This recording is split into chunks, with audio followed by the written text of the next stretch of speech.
গ্রামের বাড়ি যাই। আসসালামু আলাইকুম। অনেক দিন পর আজকে গ্রামের বাড়ি যাচ্ছি। ট্রেন স্টেশনে ট্রেনের জন্য ওয়েট করতেছি। ট্রেন অলমোস্ট আধা ঘন্টা লেট। আর অবশেষে ট্রেন আসলো, ট্রেনটা ছেড়েও দিয়েছে। আমরা অনেকটাখানি পথ পাড়ি দিয়ে ফেলেছি ট্রেনে করে। দেখতে দেখতে চলে এসেছি ভৈরব নদী পার হয়ে ওপারে যাব। ভৈরব নদীর ওপারে হচ্ছে আমাদের গ্রামের বাড়ি। গ্রামের বাড়ি এসে দেখি পুকুর পাড়ের বড়ই গাছটা মাটি বর্ষার কারণে নরম হয়ে গোড়াটা সহ উগলে পড়ে গেছে পুকুরের ভিতরে। বড়ই গাছটার বড়ই অনেক স্বাদের, কিন্তু পড়ে গেছে। এই যে আমরাও চলে এসেছি, বা আকাশটা পুরো মেঘে ছেয়ে গেছে। মনে হচ্ছে যে এক্ষুনি বৃষ্টি নামবে। বৃষ্টি নামলে কিন্তু আর কোথাও ঘুরতে যাইতে পারবো না। কথা বলতে বলতে দেখেন বৃষ্টি অলরেডি চলে এসছে। তবে অনেক দিন পর বৃষ্টিতে গোসল করছি সবাই। আমি, আমার বাচ্চারা সবাই বৃষ্টিতে গোসল করছি সেদিন।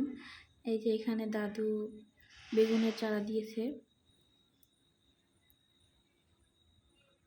দুপুরে দাদির হাতের সেয়াই পিঠা, হাঁসের মাংস, চীনা হাঁসের মাংস।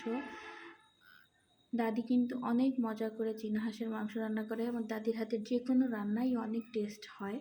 বিকালে ঘুরতে চলে গিয়েছিলাম ঘেরের পাড়ে। এখন কিন্তু প্রত্যেকটা ঘেরের পাড়ে সবজি ফলের সমারোহ।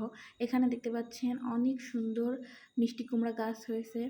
তো মিষ্টি কুমড়া গাছ দেখতে দেখতে আমরা চলে যাচ্ছিলাম ঘেরের পাড় দিয়ে। আমাদের মেইন উদ্দেশ্য হচ্ছে আমরা এখন শাপলার বিল দেখতে যাব। মিষ্টি কুমড়া গাছ দেখতে দেখতে যাচ্ছি, আর আমি আর আমার ফুফি গল্প করতেছি যে এইখান থেকে মিষ্টি কুমড়ার ফুল নিয়ে আমরা কালকে ডিম দিয়ে ভাজবো। এই তো আমরা চলে এসেছি আমাদের গন্তব্যস্থলে শাপলার বিলে। আমরা একটা ফুলও ফোটা অবস্থায় দেখতে পারিনি, কারণ আমরা যখন গিয়েছিলাম বিকালবেলায় তখন ফুল ফুটে থাকে না। ফুল ফোটা দেখতে গেলে ভোরে যাইতে হবে।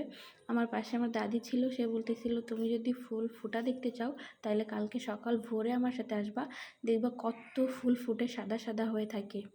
এই তো আমরা হাঁটতে হাঁটতে আবার বাড়ির দিকে চলে যাচ্ছি। বাড়ি এসে দেখি দাদি আমাদের জন্য তালের পিঠার ব্যবস্থা করছে। তালের পিঠা খাই। আজকের ভিডিও এই পর্যন্ত। সবাই সুস্থ থাকবেন, ভালো থাকবেন। ইনশাল্লাহ অন্য কোনো ভিডিওতে দেখা হবে। আল্লাহ হাফেজ।